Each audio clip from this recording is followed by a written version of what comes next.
Good evening, everyone. Welcome to the Tavern. We went to Canada this week for a fun event in the Canadian Open, and this week is a very special episode where we're going to talk about mental health and taking care of everyone and just being nice to people. Let's get right into it. Welcome to the Tavern.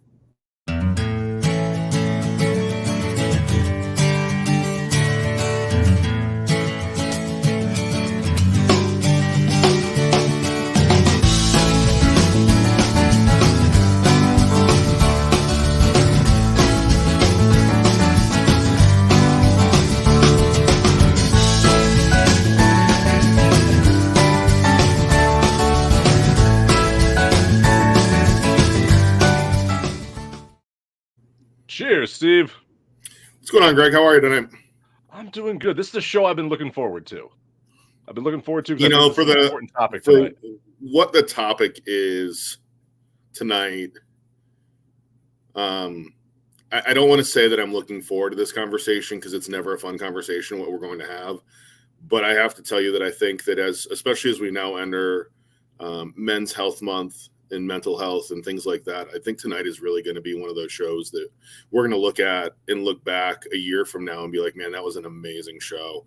And I'm excited about it, and not in a way that you would think like we're going to have a PGA Tour player on here. I think it's going to be more exciting than that. Like, that's really where I think this is going great when we look back at the show. I think it's exciting because I think we need to talk about this more. I think more people need to talk about this. We need to normalize it. We need it to not be a stigma. We need to not let people be alone out there. So I think this is going to be a good show. And that's why I want to be excited about it in the way that I would be excited about having a tour player or someone on here. Is I'm excited to have this conversation, to get it out there and help people out. So yeah, it's going to be a good one. So how was your weekend? I agree with that.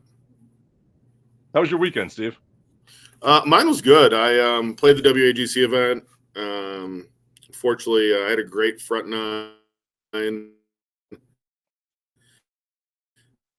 left over on that one. So then I actually flew out Monday morning, and I'm actually not in Florida. So I'm traveling for business this week. So I'm sitting in a hotel room doing this tonight. It's like you're on Dave's Wi-Fi. I will tell you, if reasonable. Yeah, I'm on hotel Wi-Fi, so I know that I'm waiting for Bradley to tell me I got a drink, but I feel like I don't. It's one of those where unfortunately we have to just deal with it tonight, and I'm sorry for that. So, well, thank you for bearing with us. All right, how was your weekend? I say we get into first round.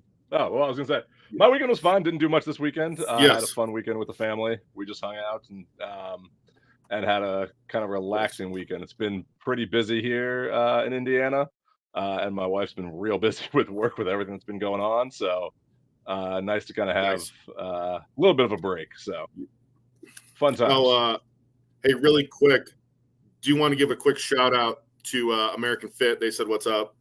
Our great apparel brand. Thank you guys. Hope you guys are doing well. They said hi on Instagram. So great, definitely great shirts. American Fit. Check them out. They got fantastic. If you're looking for good golf swag, that hit up American Fit. All right, you want to hit in first round? That's correct. Yeah, let's go. You are lagging so much, man. I'm having fun with this. I feel bad. Like, I really do.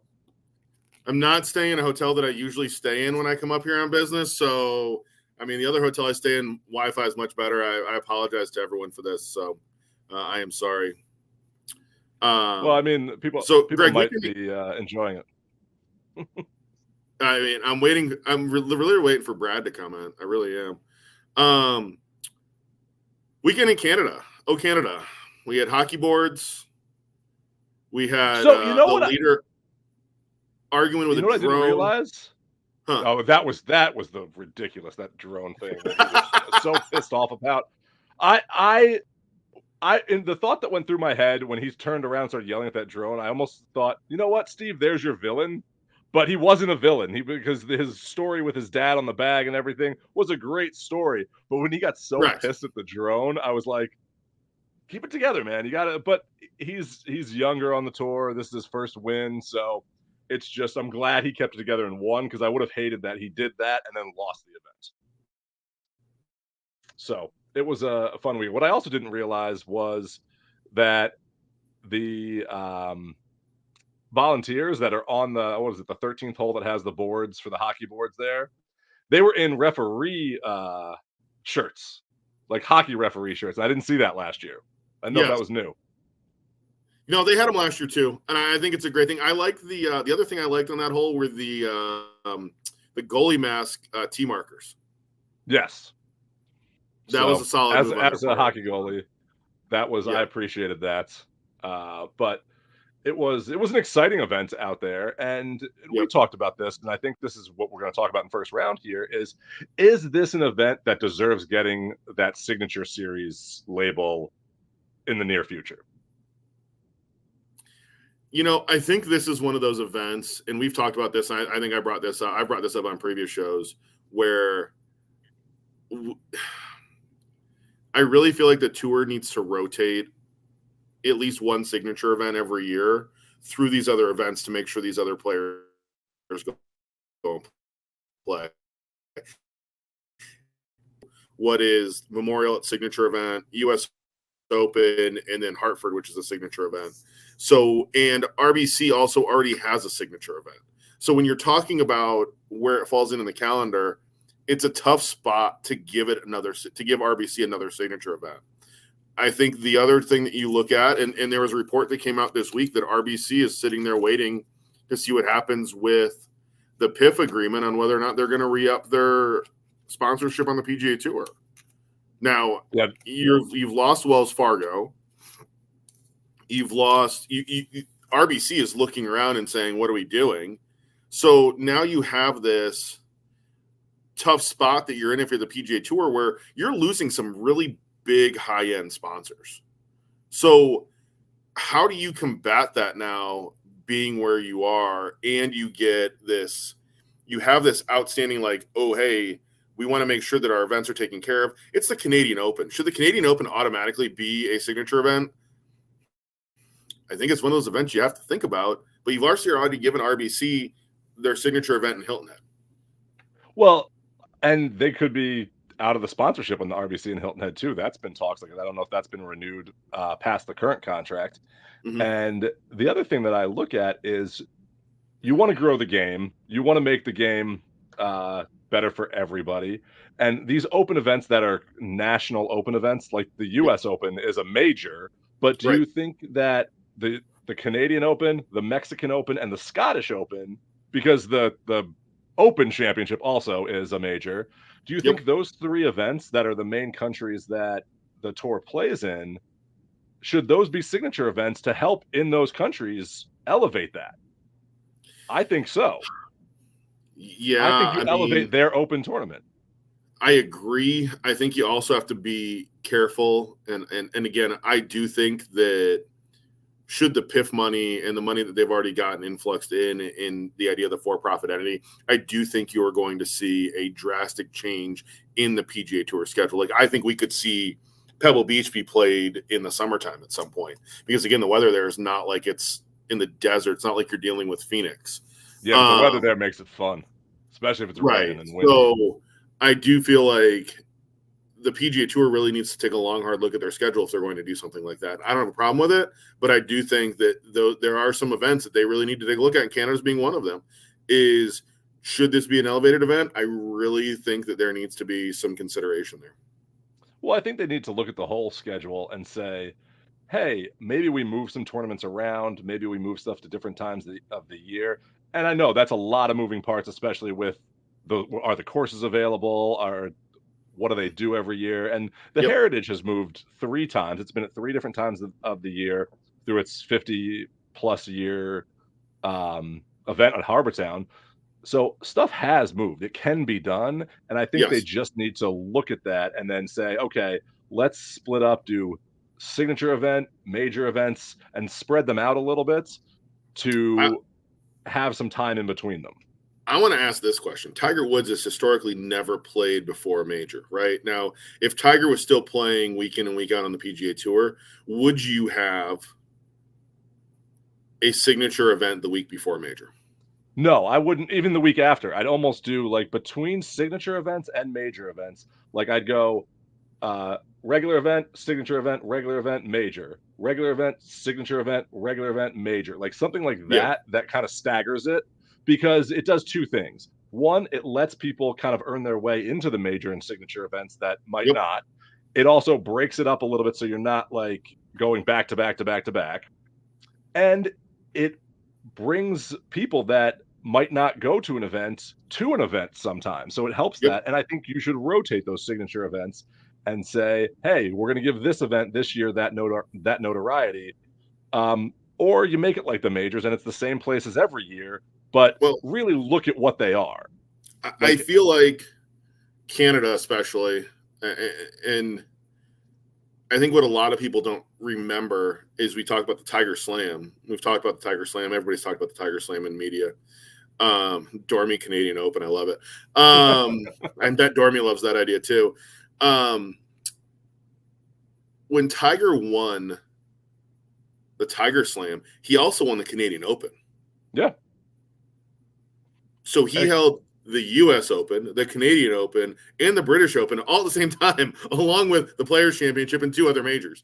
So when you look at this event historically, I think there's only been 3 players to win the US Open, the British Open, and the Canadian Open, if I can remember correctly. Yes. It's Rory, Tiger, and then there's one other. Lee Trevino. Oh, it is Trevino. Okay. That's right. Yeah, and I want to say I think Jack's done it too, but I don't hold me on that one. Yeah. But it's not a very long list of the guys that have won this event along with these other majors. So I do think that the Canadian Open, along with a couple other events, they really need to take a long, hard look at the PGA Tour at rotating what they make a signature event and moving that around. I mean, you look at an event like Bay Hill, you look at this week at Memorial. Like, Memorial's an amazing event. And Jack and Arnold and the things that they've done for the game, I feel like you're going to leave those signature events. But I also feel like, and I'm going to say this, Greg, and I know you go to it every year, the RBC in Hilton Head is one of those events that I feel like they could rotate and they could move that around to other events. Oh, I agree. And here's the thing. I love that the RBC was made a signature event. I wouldn't have thought that it would have been when they started doing this, and I thought that I'd say Hartford's the same way. yeah, it was great, and it has made that event so much better, to be honest for you. Yep. Like, it's made it, given that more notoriety to it, and that's why I think, like, almost don't rotate these opens in. Like, make the Canadian Open, their national open, an Yes. event. Like, Yeah. make that, like, help grow the game that way, because I think with the way that we see the US Open, with the way, I mean, you've tried to qualify for it before, Yep. like, you have that passion, like, that you wanna go and do that, like, let Canada have that too with golf, because that grows the game there. And Canada does the greatest thing that they could, is they promote their national pastime of hockey with this. So they're promoting other Yeah. sports with it and bring Yep. their national pride into it. They have the Canadian flag on as a pin flag on 17 and 18. Or sorry, just 18. Just like And 18, yep. it's great because I watch the Canadian players go up and salute that flag. Like, Right. and that's fun to see. Even as an American, that's fun to see that there's Yes. pride in their event. So I think Correct. you need to do this a little bit more and look at these signature events as, like, almost they're mini majors is what they are, Yep. No, and I make agree. them that. And I think that there needs to be some, I think if you're in a sponsor like RBC, who's obviously a major sponsor, you have to take a long, hard look at where your sponsorship dollars are going and what are you getting for it. Like, I do think, again, you're the Royal Bank of Canada. In your Yep. signature event that you have on the PGA Tour, I mean, this field wasn't bad. Like, when you look at the leaderboard, I mean, you had a Ryder Cup player win, right? And Robert McIntyre. Rory was on the board. Ben Griffin played great this week, and it was great to see Ben playing well again. We've talked about Ben on the show quite a bit. It was an Um, amazing but when field of you look players. at the rest of the names on that leaderboard, there was a great leaderboard there this week. Oh, And yeah. so for me, when I look at it and I say, could you imagine if Scotty showed up? If, like, what would that event be like? Even if you rotated it every 4, like, I hate to say this, but they almost need to do what the NFL does with scheduling in the NFL, where you play different divisions as you move along every year and rotate what are elevated events so that everybody gets a piece of the pie. Well, and I think the reason it's not an elevated event is because what they did with the elevated / signature events was they shortened the field, and this is an open, so you can't shorten the field on this Right. because you need to keep it that way. But I still think if you're going to make it, you can still make it an elevated event and give more money to it to help grow the open in Canada. Like, leave the field big, let people Well, qualify for it. Like, it would be so much fun. I'd love that to be a signature event. in 2023, though, Waste Management was an open and was an elevated event, and you could qualify for it. Yeah, like, You still have the ability to do that in the tour. Like, but you got to keep the field big. Imagine somebody Monday'd in and won an elevated event. Awesome. Like, how cool would that be? Like, what a great story that would be. But that's the thing, is that we like these stories on the PGA Tour of stuff like that. We loved last year the win by a Canadian last year, and then another Canadian hugging them and getting tackled. But they're trying to bring champagne. But like, it's exciting. And there was Canadians like that were in the hunt on Sunday for this thing. Mackenzie Hughes. I mean, Mackenzie played great this past week. It was great to see that. And the finish was even fun because Rory was right up there. He finished. He could have made birdie and been a little bit closer. Ben makes birdie on the last hole. We got a playoff. Yeah, exactly. Like it was what a great finish. So hey, you know what? I've enjoyed this conversation. I'm really looking forward to this next segment. So I want to. We're about to get into it. Yeah, so, we need to get into this because this is going to be awesome. So yeah, if you're watching, tell us in the comments what you think about signature events, what you think would be a good signature event going forward, because we're going to talk about this more on another episode. But I think it's time for happy hour. Yep, agree. I want to be here, right?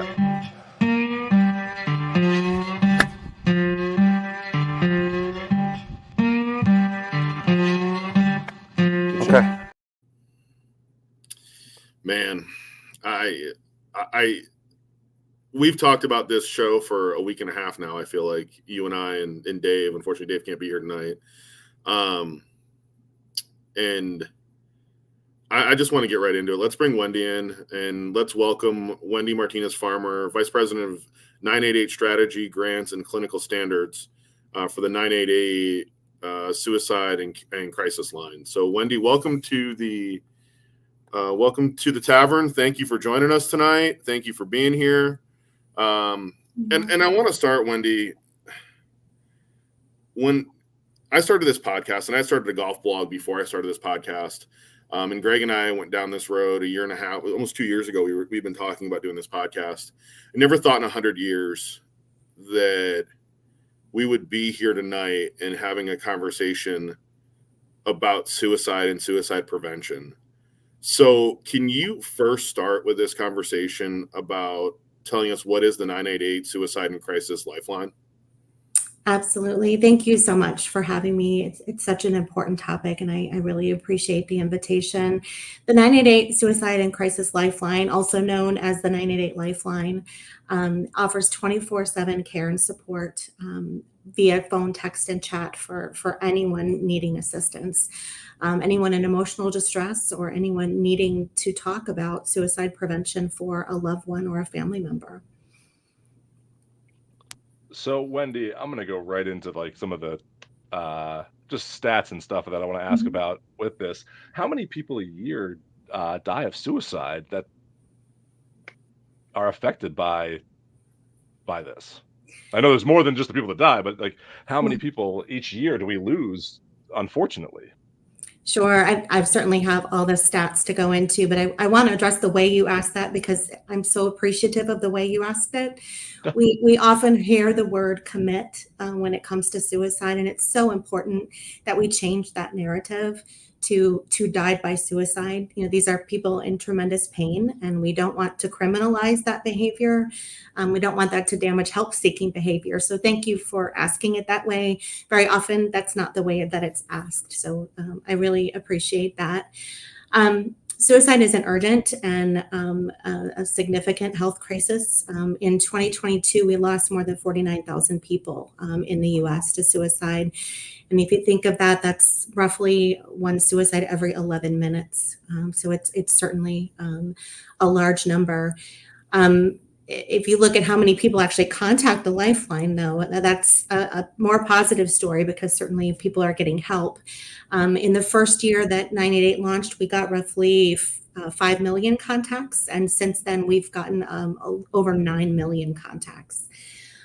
It's really important. Like the other number I always like to throw out too is that for everyone who dies by suicide, over 250 people seriously consider it, but don't go on to die that way. So there really is reason for hope, and there is help.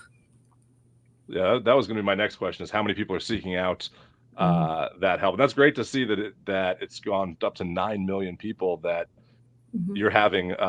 you're touching their lives and having an effect on them in a positive manner. It's really important that people are reaching out, and we're so glad to see that.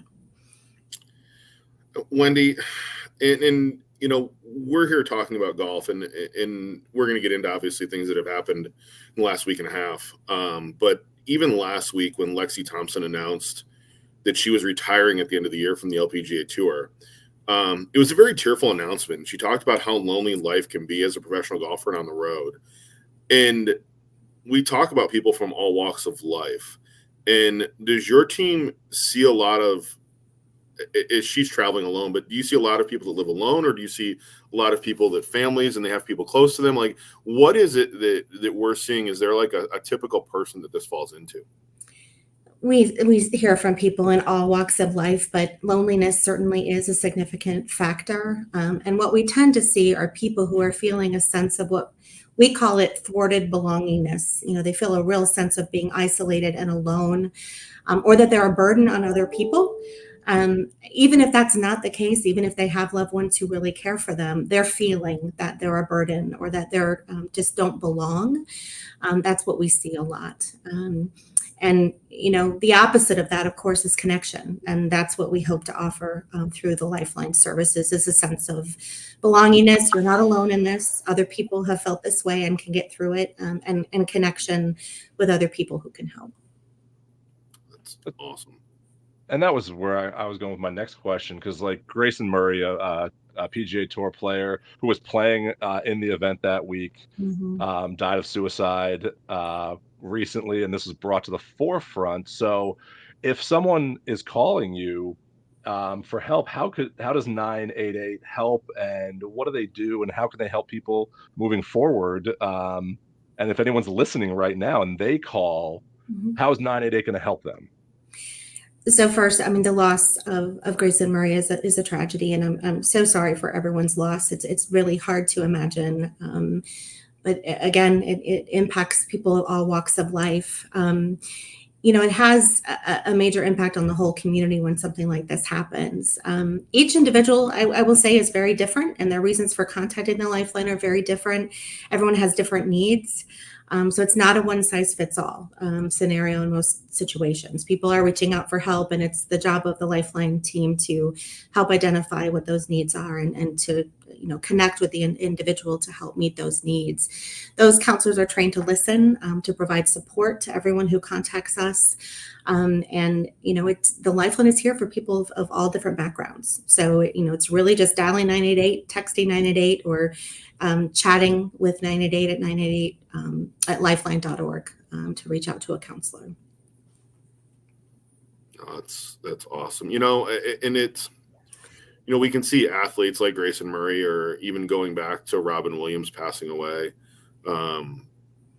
It can obviously happen to anyone. I had a friend of mine who died by suicide a few years back.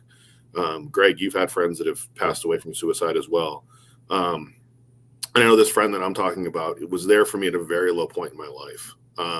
And like, I was going through a divorce, I'll be honest with you. And I look back and think, I wish he had called me when he was going through these thoughts. But when someone calls your team, how do they handle that call? First and foremost, I'm really sorry for your loss, and I appreciate you. Thank you. Talking about your friend, and sharing that difficult thing. The more we can be open about suicide, the more lives that we can save. So thank you for doing that openly. Again, each call is very different, and we recognize that a crisis is different to every person. So everyone has a different version of what a crisis is. You don't have to be suicidal to reach out to the Lifeline. There's all sorts of things that people reach out for. Whether you're, having emotional distress, you're helping a loved one who's in distress. So it's not just for people who are themselves feeling the stress. Loved ones or friends like you can reach out and say, I'm concerned about a friend, and get some support that way. People call who are concerned about alcohol or drugs use, having thoughts about self-harm or any other kind of upsetting thoughts. So again, it's not a one size fits all. Everyone has a different idea of what a crisis is. It's really what a crisis is to them at the moment.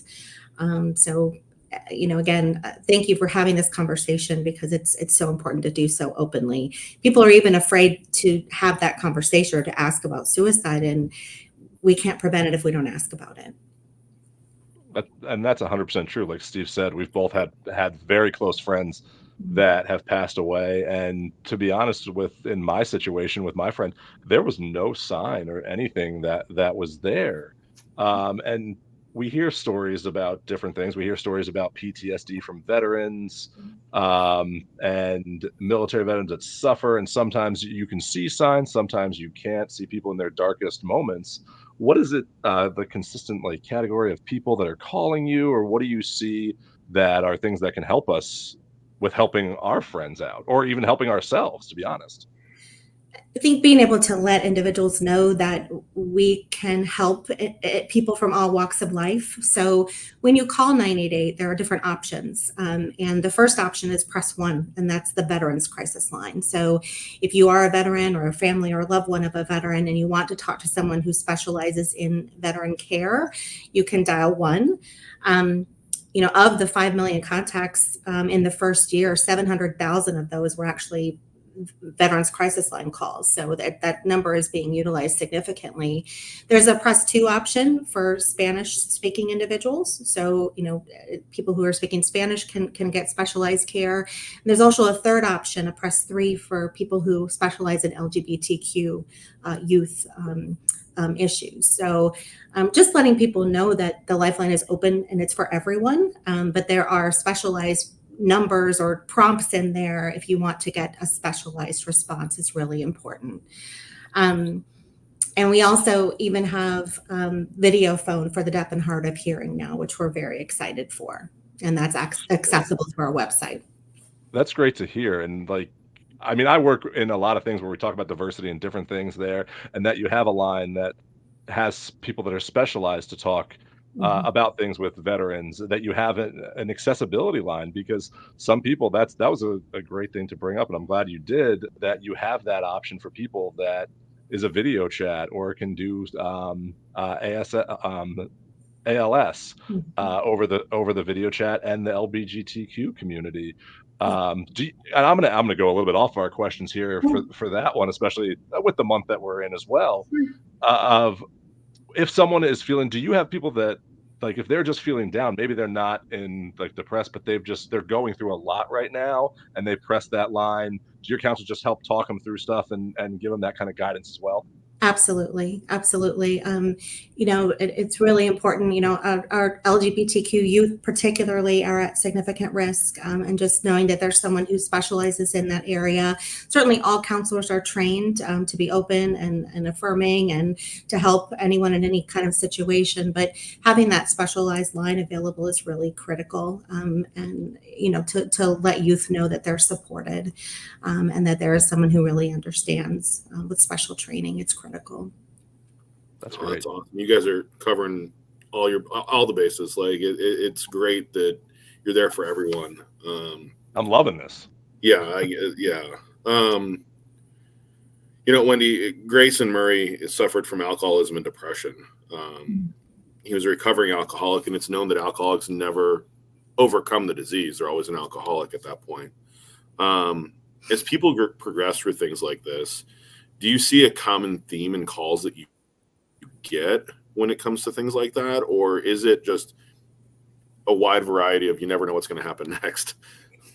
It's a wide variety, but we do get a lot of calls related to substance use and misuse.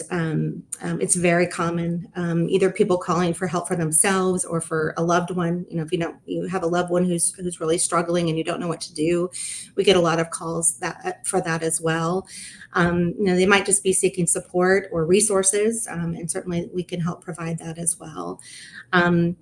A lot of times we get calls for people who are concerned about a loved one or just expressing concerns, or they're just not quite sure how to have that conversation. And that's one of the things that we can help with. But, you know, again, the counselors are trained, they're non-judgmental, they provide support, they assess safety, and try to connect callers to the most appropriate resource that they need. So again, there's no common phone call. They're all very different, but you know, given the volume, we do get a good number who are dealing with very specific challenges, and that helps our team know how to handle these calls going forward. And that was kind of my next question, and you kind of led perfectly into it. So thank you, Wendy. Is you're the 988 suicide and crisis line. So Yep. what types of other things, because we're talking a lot about suicide here, that's kind of why we wanted to bring this up and bring that in here. We talked about PTSD, LGBTQ, all those different things, but what kind of other things on the crisis side line can people call for to get advice or just have someone to talk to? Yeah, people reach out for all different kinds of reasons. So anxiety, depression, relationship troubles, loneliness. You know, we talked a little bit about substance use. And again, everyone's definition of crisis is different. So, you know, people are facing all sorts of things. Losing a job, losing a loved one, all sorts of things. And the team really is prepared to handle anything that comes their way. So, Wendy, let me ask, and the number is 988. We've talked about that. Mhm. Is that phone only, or do you guys have a text option for people to reach out as well? You can text 988 directly, and you also can chat with 988 through our website, which is lifeline.org. Okay. And you said this before, the number is staffed 24 hours a day, 7 days a week. So you always have people available to help and just talk to people. Absolutely, at all That's times. great. So Wendy, like this is something that we kind of talked about with Steve and I, like, and I said this, like, there's not a lot of signs or anything that we look for, or you might not know, but how do you suggest that we can look for or help out a friend, or if we start to notice something, because sometimes it's a fear out there, like you don't want to pry in people's business and you don't want to make people um feel bad about a situation. You actually want to lift them up and make them feel better. So what's the best way that you all see of kind of, I don't have a better way to put this, nudging someone in the right direction to you guys? Certainly, there are signs that you can look for, and things that you can look for to help open up the conversation. You know, if a loved one or a friend is at risk, it could be related to a painful event or a loss. But very often you notice a change. There's a change in their behavior. If you know, again, like you said, there isn't always a sign, but sometimes there are some signs to look for that someone is heading in the wrong direction or experiencing distress. They can be very clear signs, like talking about killing themselves, looking for a way to kill themselves, you know, trying to search for a weapon. Some people talk about being hopeless, having no reason to live. Certainly not everyone is as direct about it, but some people do talk about that. Talking about feeling trapped, or feeling like they're in just unbearable pain. Talking about being a burden to others is something to be concerned about. Increasing use of alcohol or drugs. So a change in that kind of behavior, being anxious or agitated, behaving recklessly, sleeping too much or too little can be a sign. Withdrawing or isolating can be a sign.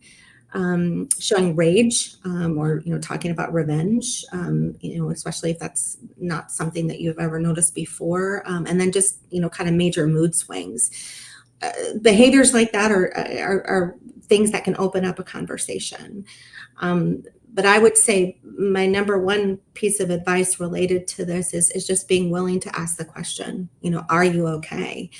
or even being willing to ask the question about suicide. We used to be afraid or used to think that talking about suicide would put the idea in someone's head. And I've been a clinician for 26 years, and I know now that just having the conversation and asking people directly, the relief that you see on a face of someone who's struggling, and you ask them the question, it gives them permission to talk about a very tough thing. And the relief that you see immediately is pretty stark. So giving someone permission to talk about their pain, talk about something difficult, and then offering to help get them help. But again, the line is available not just for people who are in pain themselves, but for others who are, wanting to know how to help someone and don't know how to do that. You can call 988 and get some support in doing that and having that conversation. That's great. Thank you for pointing that out, because that is the tough conversation of just Very. bringing that up and kind of breaking the ice. So I appreciate you talking about that and helping us out and helping everyone that's watching here out to know, just ask, just help people out, have that conversation and get the ball rolling, because you never know and you don't know what people are going through, and be nice to people and just come from a place of love. I couldn't have said it better. It's love and being genuine, right? I mean, that's Yeah, exactly. people need. Yeah, exactly. Well, Wendy, I want to thank you for joining us tonight. Like I said, I would have never thought in 100 years that we would have had this conversation on a golf podcast. And I really appreciate you being here. And whether it's one person that this show helps, or 100 people, or 1 million people, I truly appreciate you coming on and joining us tonight. And we truly appreciate the work you and your team do each and every day. Thank you so much, and thank you for having the conversation. It will save lives. Thank you. Thank you. Thank you, Wendy.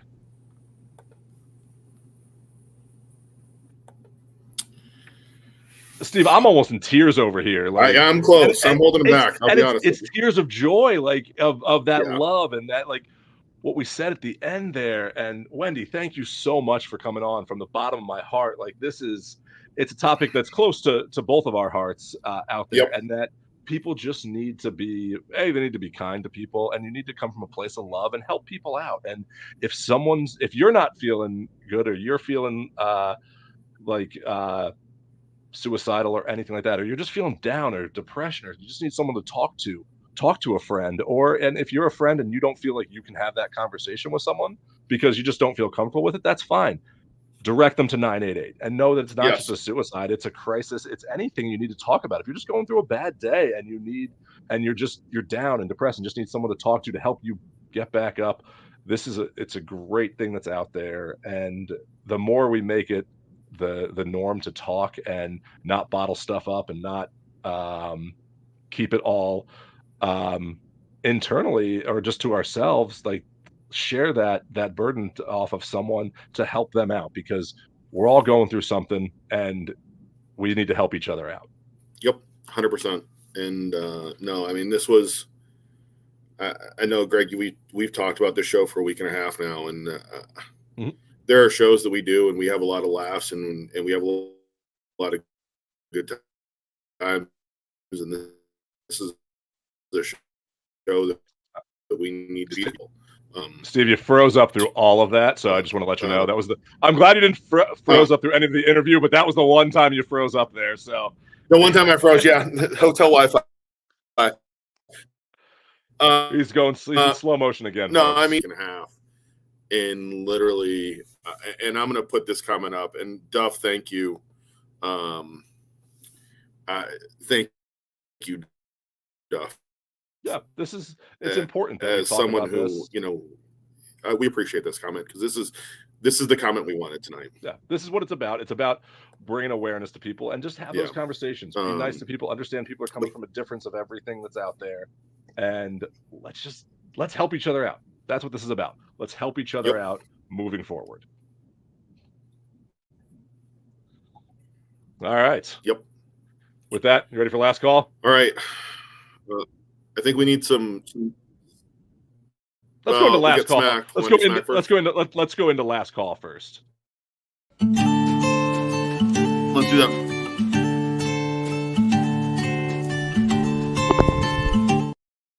I didn't want to go right into smack of the week. I didn't feel that was appropriate. Yeah, no, good call. So Canada, because we can continue talking about what we were talking about. Oh, Canada. Amazing. I think I'm freezing again. You are.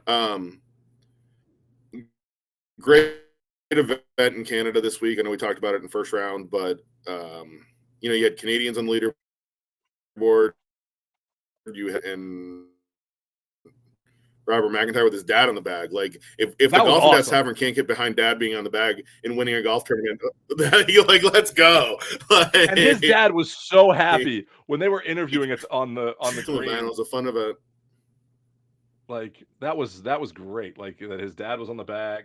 The comeback by everybody. I mean, people were making good runs on Saturday and Sunday and really made this an exciting event out there. And the Canadian Open once again lived up to the hype that it brought last year. Like it brought it back for a year too. It wasn't a sophomore slump after last year's hype. So another fun event.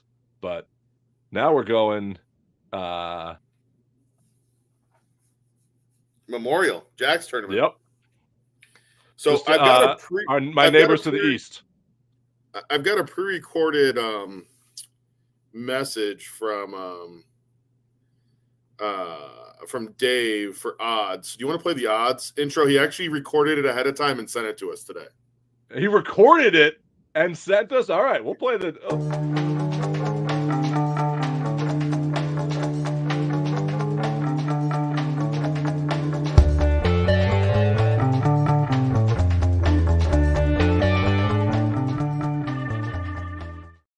Now, I'm going to start this before I roll this video.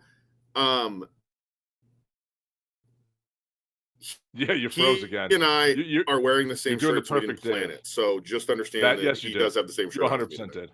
You 100% planned this. Man, I love being Dave tonight. Hotel Wi-Fi. Yeah, you're freezing real bad. Well, let's roll this. I'm going to roll it. Here we go. Yep. What do you mean? It's not letting me play it. Oh, I know what I got to do. Hold on. It's Dave. It's a Dave thing. So we had to have. You're having technical difficulties. Dave's video had to have technical difficulties, or this wouldn't be a show. So Bradley, you know. Right, exactly. Hey everybody, Dave with the Golf and Dads Tavern here. Time for odds with Dave. I know everybody, you missed me last week. Sorry, I'm doing dad things. It's what it is. But I wanted to make sure I get my pick in this week, and here's kind of where we are with the odds this week going into the Memorial. Scotty's back this week. He's playing. Obviously, the odds-on favorite. He's coming in at 3.6 to 1. Xander Schauffele at 9 to 1, and Rory at 9 to 1. Colin Morikawa at 14. Victor Hovland at 16. Cantley and Aberg at 25. JT at 30. Oberg. Tommy Fleetwood at 30, and Hideki Matsuyama, Max Homa at 40 to 1, and then Jordan at 45. I think Max Homa at 40 to 1 is a little high, even for him, but you never know what's going to happen. After last week's round, Steve was the low man, and he's picking first, so that means he's probably taking Scotty. I was second, and Greg was third. No, Brad. I am not taking Rory. I got this week. first. Let's point that surprise. out. My guy got the best finish. I'm going back to the well here a little bit. I'm taking Colin Morikawa this week. That was who I wanted. 14 to 1. I like him there at Memorial. Damn it, virtual Dave! I think that's where it's going to be. So Colin Morikawa. That's my pick this week. Odds with Dave.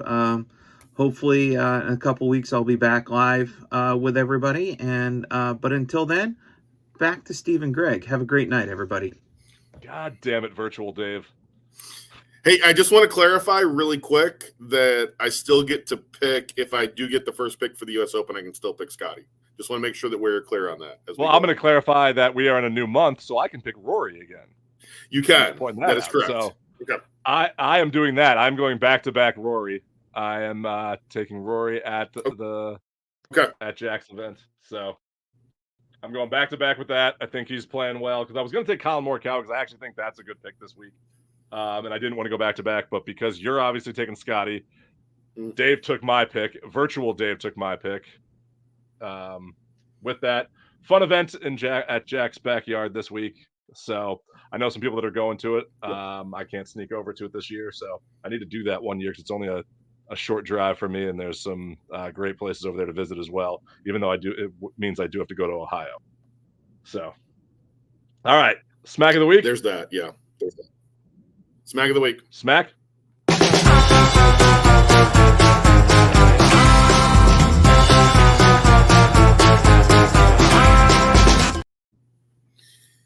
All right, we went the dad route this week on Smack of the Week. So this is a dad son child video. So here we go. You're gonna hit the ball, or you're just gonna sit there and just do little swings. Oh, that's right in the trees. Oh, never getting that ball back. We can all agree this is Will in like 2 years, right? To Dave. Will can do this now to Dave.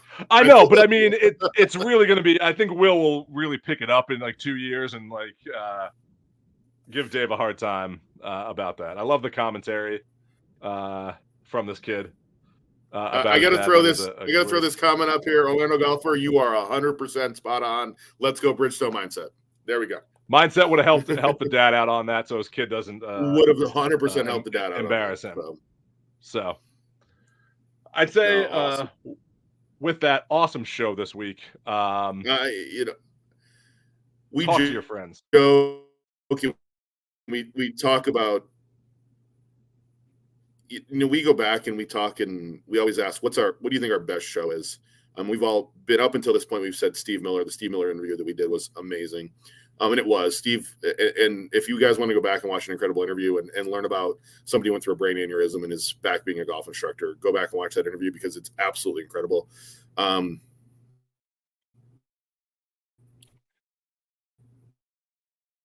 Greg, like this is going to be as good of an interview as the Steve Miller interview. And anything else, watch the interview and take away from this because it's going to help somebody. Steve, whether it's one person or 100 people, it's going to help somebody. You're freezing a lot on that one, but yeah, you're 100% right. It is. Sorry. This is an episode. Please keep that number in your phone. Please help people out. If you see someone that's struggling and should call this, help them out. Have that conversation. Break that ice. And if you're seeing someone that's going through different things, be like, hey, why not give them a call and just have a conversation? It does not hurt to have a conversation. The conversation is the only thing that can help. If you do nothing, that's the worst thing that you can do. So please help people out. This is a great thing. Watch the episode. Listen to what Wendy had to say in this episode because it was a lot of great information. So thank you to everyone who watched tonight, and please share this with people. Share this episode so they can see if they're golfers and you think they're struggling, not with their golf game. Don't call them if you're struggling with your golf game, but call them if you are struggling with life, with different things out there. Thank you for prefacing that because I had to because I was waiting for our fans to like share and be like, hey, your golf game sucks. Call this number. No. It's take it seriously, take it, be there as a friend, be nice to people, help each other out. And with that, Steve, cheers to a great episode. And we will see you next week. Yes.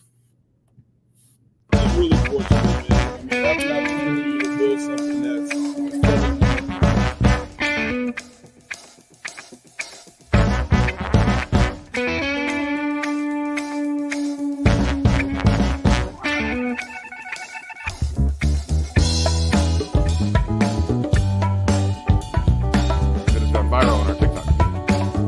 somebody was commenting about playing with